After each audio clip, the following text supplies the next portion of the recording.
तन्मातरो निजसुतो हृणया स्नुवन्त्यौ पङ्काङ्करागरुचिरावुपगुह्य दोर्भ्यां दत्त्वा स्तनं प्रपिबतो स्म मुखं निरीक्ष्य मुग्धस्मिताल्पदसनं ययतुः प्रमोदम्। तन्मातरौ निजसुतौ, ये मैया यशोदा रोज अपने बालक को बड़ा दिव्य श्रृंगार करती थी, रोज मुकुट इनको पहनाती थी, काजल आदि से इनको सुसज्जित करती थी। भाव यह होता कि मेरा पुत्र बड़ा प्यारा लगे। परंतु अब यह श्री कृष्ण क्या करते थे, बालावस्था में थे, कीचड़ में जाते, कीचड़ से अपने को मत करके पुनः आ जाते। मैया खूब गाली देती, कह रे मैं तुझे रोज तैयार करती हूं, तू फिर ऐसे कृत्यों को करता है, क्या तू पिछले जन्म में सूअर था क्या, कीचड़ से तुझे बड़ा प्रेम है। आज भगवान श्री कृष्ण कहते हैं कि माँ तूने मुझे सच्चे रूप में समझ लिया है, सच ही तो कहती हूँ माँ। इससे पूर्व मैंने 12 अवतार, सूकर अवतार लेकर के हिरण्याक्ष का उद्धार किया है। चलो माँ, मुझे खुशी हुई कि तुम मुझे इतना तो जानती हो। इस प्रकार से दिव्य मनोविनोद चलता है। बड़ी तोतरी भाषा में यह अपनी माँ को, नंद बाबा को पुकारते हैं। दिनों दिन भैया समस्त गोकुलवासियों का इस भगवत तत्व ब्रह्म के प्रति प्रेम बढ़ता ही चला गया है।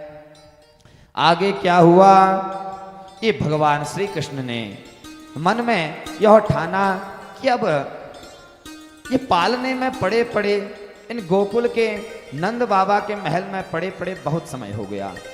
अब ज्यादा मुझे यहाँ पर रहना नहीं चाहिए, क्योंकि जीवन में भैया प्रत्येक मनुष्य को तरक्की करते हुए जाना चाहिए। आप यहाँ हैं तो यहाँ से यहाँ पहुँचने का कष्ट कीजिए, उसके लिए मार्ग प्रशस्त कीजिए। आज वही भगवान श्री कृष्ण कहते हैं कि अब मुझे तरक्की करनी चाहिए। तरक्की कैसे हो, अब भगवान श्री कृष्ण जिस लीला के लिए आए हैं उस लीला को धारण करते हैं। समस्त सखाओं को बुलाया है, समस्त सखाओं को बुला करके इन्होंने आज एक मंडली बनाई। उस मंडली का नाम इन्होंने चोर मंडली रखा है। कहा कि देखो सखाओ, आज से हम ऐसा कृत्य करेंगे, चोरी करेंगे। सभी सखा कहते हैं अरे नंदलाला तू तो चोरी करके बच जाएगो, परंतु हमार का हैगो। तो कहते हैं ऐसो क्यों, अरे तू तो भयो बड़े घरन को छोरो, यदि तू चोरी कर भी लाएगो तो तेरे कौन के कर लाएगो, परंतु हम तो छोटे घरन के हैं, यदि हम करेंगे तो सभी लोग हमको ही पकड़ पकड़ के मारेंगे। तो कहते हैं कि हम तेरा साथ नहीं देंगे। भगवान ने बहुत मनाया, देखो सखाओ हम पैसे की चोरी नहीं करेंगे। तो सखा लोग कहते हैं तो काय की चोरी करेंगे। तो कहते हैं कि माखन की चोरी करेंगे, हम दूध चोरी करेंगे, दही की चोरी करेंगे। तो कहते हैं कि वह कैसे होगा, उसकी ट्रेनिंग कहाँ से होगी। जैसे आर्मी में गए हुए व्यक्ति को आर्मी के विषय में कुछ पता नहीं, 9 महीने की रंगरूटी के माध्यम से वह आर्मी के गुणों को सीखता है। ऐसे ही पुलिस वालों का भी सबको ट्रेनिंग दी जाती है। तो ही आज बाल सखा भगवान श्री कृष्ण कहते हैं कि सब अपना अपने घरन ते इसका प्रयास करेंगे। सब घर में जाओ और घर से ही चोरी प्रारंभ करो। तो कहते हैं कि लाला ऐसो कर, सबसे पहले तू चोरी कर, यदि तू जे में पास है गयो तो हम भी तेरो सहारा ले करके ट्रेनिंग कर लेंगे, इसका अभ्यास कर लेंगे। आज नंद को छोड़ा गया है और जा करके इन्होंने चोरी करने का प्रयास किया। जब पहले दिन चोरी करने गए, माखन को लोना हाथ में लिए हैं, चोरी कर करके बाहर आ रहे हैं।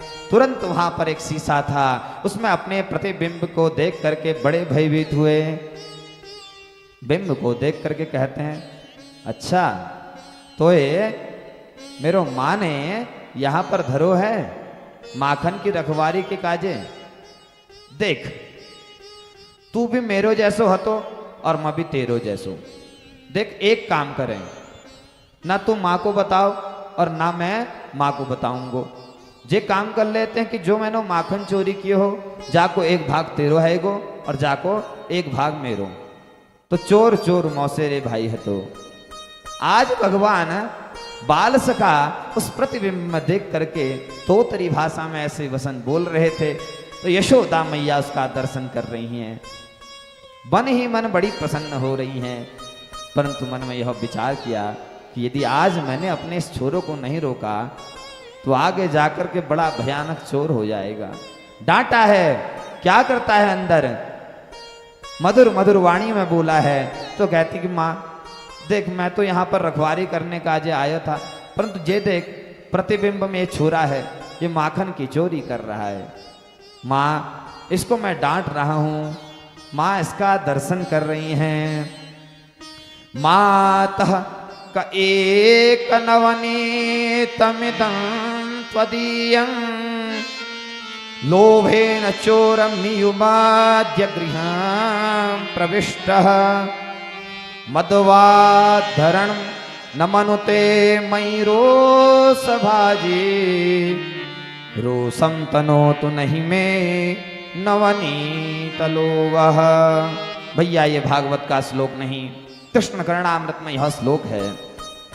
कहते हैं कि माँ मैं चोरी नहीं कर रहा हूँ, मुझे लोभ माँ इस माखन का नहीं है। अरे माँ मैं तो जानता हूँ 9 लाख गैया नंद बाबा के, जब 9 लाख गायें माँ आपकी हैं तो मुझे चोरी करने का क्या प्रयोजन। अरे माँ मुझे चाहिए होगा तो मैं आपसे मांग लूंगा ना। तो भगवान बड़ी चालाकी से बच कर के बाहर आ गए हैं। परंतु मन में विचार कि आज पकड़ा गया, अब कुछ बड़ी योजना बनानी पड़ेगी। कल पुनः चोरी करने जाऊंगा, मन में भगवान ने यह नहीं ठाना कि अब नहीं, आज पकड़ा गया तो अब नहीं। भगवान कहते हैं कि दूसरी योजना बना करके कल पुनः मैं फिर चोरी करने जाऊंगा। भगवान पुनः दूसरे दिन चोरी करने गए हैं। चोरी करते हुए भगवान आज माखन खाते हुए पकड़े गए। तो आज उन्होंने दूसरा बहाना बनाया। यशोदा मैया कहती हैं कि देख लाला, तू रोज रोज चोरी करके माखन खाता है, ऐसा तू क्यों करता है, मुझसे क्यों नहीं मांग लेता। तो भगवान श्री कृष्ण ने ऐसा नहीं कहा कि माँ मैं कुछ चोरी का अभ्यास कर रहा हूँ। भगवान कहते हैं कि माँ देख तेरे घर में इतना माखन है, देखने वाला कुछ नहीं माँ, तू अकेले कितना देखेगी। माँ मैंने आज विचार किया कि आज से इस दूध की रखवारी में, इस गोधन की रखवारी में मैं तेरे सहायता करूंगा। अरे माँ देख अब मैं दिनों दिन बड़ा होता जा रहा हूँ, इसलिए आज से मैं भी तेरी रक्षा करूंगा, मैं तेरी सहायता करूंगा। तो मैया कहती कि देख लाला अभी तू बड़ो छोटो है, मोए तेरो अभी जरूरत ना आई, जब तू बड़ा है जाएगो ना तब मैं तेरी सहायता ले लिया करूंगी। परंतु तू ये बता कि आज तू चोरी क्यों कर रहा था। बेटा देख चोरी नहीं करते हैं, चोरी करना बुरा है। भगवान श्री कृष्ण कहते हैं माँ आपसे किसने कहा कि मैं चोरी कर रहा हूँ। देख माँ इस माखन में कितने चींटियां लगी हैं, इन चींटियों को मैं हाथ से निकाल रहा था, हाथ से निकाल रहा था तो इसलिए मेरे हाथ में चींटी लग गई, ये माखन लग गया है। माँ ने कहा अच्छा चल मान लिया तेरे हाथ में चींटी, इस माखन में चींटी थी तब माखन लग गया, परंतु उसका क्या जो तेरे मुंह पे लगा है। तो भगवान श्री कृष्ण कहते हैं अरे माँ ये चींटियां इतनी इस माखन पे थी कि यह धीरे धीरे मेरे वक्षस्थल से मेरे मुखारविंद पर जाने लगी और मेरे सुकोमल मुख पर कमल के समान जो मेरा मुख है उस सुकोमल मुख पर जब यह काटने लगी तो मेरा बड़ा कष्ट होने लगा। तो मैं उसे जब हटाने लगा तो माँ वही जो माखन था वह मेरे मुहड़े पर लग गया। तो आज भी यह बच करके बाहर आ गए। तो कहते हैं कि दूसरे प्रयास में भी आज मैं फंस गया। फिर तीसरे दिन प्रयास किया है, तीसरे दिन फिर वही गोधन की उस शाला में गए हैं, वहां जाकर के पुनः इन्होंने चोरी की है। चोरी करते हुए फिर फंस गए। फिर आज ऐसा इन्होंने दिव्य लीला रची है कि देख माँ तूने मोहे ये कंकड़ पहना रखे हैं ना, इन कंकड़न से सूर्य की तपन जब पड़ती है, सूर्य की किरणें जब पड़ती हैं तो बड़ा भयानक कष्ट होता है माँ। इस सूर्य की किरणों से बड़े तपते हैं और तप करके माँ ये मुझे बड़ा कष्ट देते हैं। इसलिए माँ मेरे मन में यह विचार आया, मेरे सखाओं ने मुझे यह मार्ग दिया कि माखन बड़ा शीतल होता है, और जब माखन शीतल होता है तो माँ मैंने जा सोची कि मैं अपने इन कोमल हाथन का उस माखन में डाल दूं। फिर माँ ने कहा कि अच्छा हाथों की तो मान ली, मोहड़े पर का। तो फिर वही कहते हैं कि माँ वह तपन धीरे धीरे मेरे शरीर में गई और शरीर में जाकर के फिर वह मेरे मुंह से मेरे को बड़े उत्तेजित करने लगी। वह तेज मुझे बड़ा कष्ट देने लगा, तो मैंने मुंह पर भी अपने माखन को लपेट लिया। इस प्रकार से दिव्य दिव्य लीलाओं को धारण करते हैं। आगे आज माँ ने इनको बहुत समझाया कि देख बेटा, चोरी नहीं करते हैं, क्योंकि भैया बच्चों को जो है ना, बच्चों को नहीं अपितु सभी जीवों को अकेले में समझाना चाहिए।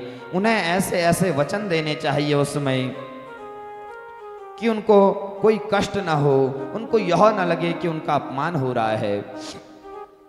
तो आज माँ समझाती कि देख लाला, तू अभी बड़ो छोटो है, और जब तू अभी से चोरी करना सीख जाएगो तो जानते हो गोकुलवासी सभी कहेंगे कि नंद को छोरा तो चोर है गयो। और लाला यह खाती फैलती चली जाएगी, और लाला जब तू बड़ा हैगो ना तब जानते हो काम कष्ट आएगो। संसार के जीव यही कहेंगे कि नंद को छोरा तो चोर है। तो लाला तोरे काजे छोटी छोटी सुकुमार लली नहीं मिलेगी, और तब तेरा ब्याह नहीं होगा, तब का हैगो। आज जब ब्याह की बात भगवान श्री कृष्ण ने सुनी है तो बड़ा दुखी होकर के कहती हैं, अरे माँ संसार के जीव तो बाद में मेरी शादी के लिए मना करेंगे, तूने तो मुझे पहले ही बदनाम कर दिया है। बड़ी तोतरी तोतरी भाषा में दोनों का संवाद चला है। प्रकार से नित्य निरंतर भगवान इन माँ यशोदा को वात्सल्य सुख प्रदान करते थे। कभी भगवती मैया का स्तनपान कर करके उनको वात्सल्य सुख, कभी तोतरी भाषा बोल करके उनको पुत्र सुख प्राप्त करवा रही थी। आगे इस प्रकार का वचन होगा है, रात्रि भर सोए हैं, रात्रि में उठ उठ करके 2-2 घंटे बाद कहते कि माँ अब देख लड़की वाले आ गए होंगे, मुझे जल्दी से तैयार कर दे। माँ ने बहुत बार समझाया, बोला कि बेटा अभी सुबह नहीं हुई है, जब सुबह हो जाए तो वो आएंगे। पुनः 2 घंटे बाद उठे कि माँ अब सुबह हो गई है। यहाँ तक भगवान ने मुर्गे की आवाज़ निकाल करके यह भी प्रस्तुत करवाया कि देख माँ सुबह सुबह मुर्गा बोलता है, प्रातः काल देख माँ मुर्गा भी बोल रहा है, अब तो तू मुझे तैयार करवा दे। मैया ने स्तनपान करवा करके भगवान श्री कृष्ण को सुलाया है। प्रातः देर से भगवान उठे तो जो भगवान का हट था ब्याह करने का, उसे भगवान विस्मृत हो गए हैं। बोले वहां के बिहारी लाल की। आगे जा करके भगवान ने माखन चोर की लीला को आरंभ किया है। आज तक तो भगवान आज तक भगवानल जे छी अपन घर में चोरी करे, परंतु अब भगवानल गोकुल में गोपियों में जावे चोर करण शुरू करे है। क्योंकि चोरी करण पहले घर में सीखो, घर वाल रोकनी तो सुधर जाल, न तो फिर गांव बखाई में जाबे रो चोरी करण शुरू कर दूं। कोई कह का ककड़ चोरूं, कोई कह का लौंग, कोई कह का कद्दू चोरूं। न अब कद्दू लौंग काकड़ चोरना जब वह अभ्यास हो जा, फिर वो डबलों तला पुज्जा और फिर वो डबलों चोरी करण भेजा। लौंग कद्दू तला तो भैया ठीक छो, शास्त्र ल कुनी कि जो रस्तार फल छिन उना चोर नहीं मानी जान, परंतु जब वो डबल वगैरह चोरन कर जा तो फिर बड़ा कष्ट हो। एक कुछ समय पहले का बात छू कि एक कोई चोर छी, तो वह एक मैं छी घर में, वह बाबनी छी, तो वह स्कूल जा छी, तो वह मैं थोड़ा निर्धन छी, वह पार डबल टाक पैस कम छी, तो स्कूल जा छी भैया। तो क्या कर छी वहाँ बटी कधी ना पेंसिल चोर पे लूँ छी और कधी ना पेन चोर पे लूँ छी। तो वह मैं कुछ शाबाश चला तुला मेरा डबल बचहली ये प्रकार वचन कुछ ही। अब वो पहली पेंसिल चोर छी, फिर वह सोचा यार पेंसिल अब बहुत इकट्ठा है ना, अब कॉप किताब ले चोरनू। अब वो कॉप किताब चोरण भेजा, मैं उगरो शाबाशी दीछी, धीरे धीरे पढ़ लिख बे अब ठुल चोर हगो। अब वह सोचा कि ये कॉप किताब चोर बेरा मेरा मन भरी गो, अब कुछ ठुल चोरी करी जाओ। अब वह धीरे धीरे दूसरा घर में जा, जो आपको घर में नहीं देख छी, कह कह वहाँ टीवी देख छो चोर बेल छी, मैं बड़ा खुश होना छी। ए समय ऐसा छ वह चोरी चक्कर में भयानक कहकर हत्या कर दे, हत्या कर छा जेल लगोई। आ जेल गोछा जजल जब वह पूछा कि देख तुल इदो ठोला अपराध कर रखो और यह दंड केवल मृत्यु दंड छू या तो तुगो जीवन भर जेल में रोन पड़ल अथवा तुगो जीवन भर तुगो अल्लाह मृत्यु दंड फांस में लटका दियो। तो मरने वाले इंसान अंतिम इच्छा पूछी जाए वैल को जजल कि त्यार अंतिम इच्छा के छू तू गो बता। तो वैल को कि मैं अपन इस दगड़ ए बार मिलन चाहूँ उगु मैं सामुनी लिहाओ और जश्क वह इज वह सामुनी आचा वाले दू भयंकर थप्पड़ मारा वह इस जमीन में झड़ गए। जजल पूछा अरे तुल तस्किला करो अपन मैं कोई हाथ चलू सके। तो वेल को जज साहब यश बात सुने जब मैं नान छी तो मैं पेन कॉप चोरबे लिची तो मैं कुछ की चला तुल बहुत बढ़िया करो मैं डबल बचैली यदि जज साहब याल मेरे को दिन रोकी हो तो आज मैं यातला नहीं पूछे। तो यह जल आप नंते ने तुम्हार जेल काम करनी फल करनी तो बढ़ाओ लेकिन बुरा काम करनी तुरंत दंडित भी उनको रोको। ठीक छो ये बात ध्यान धरिया।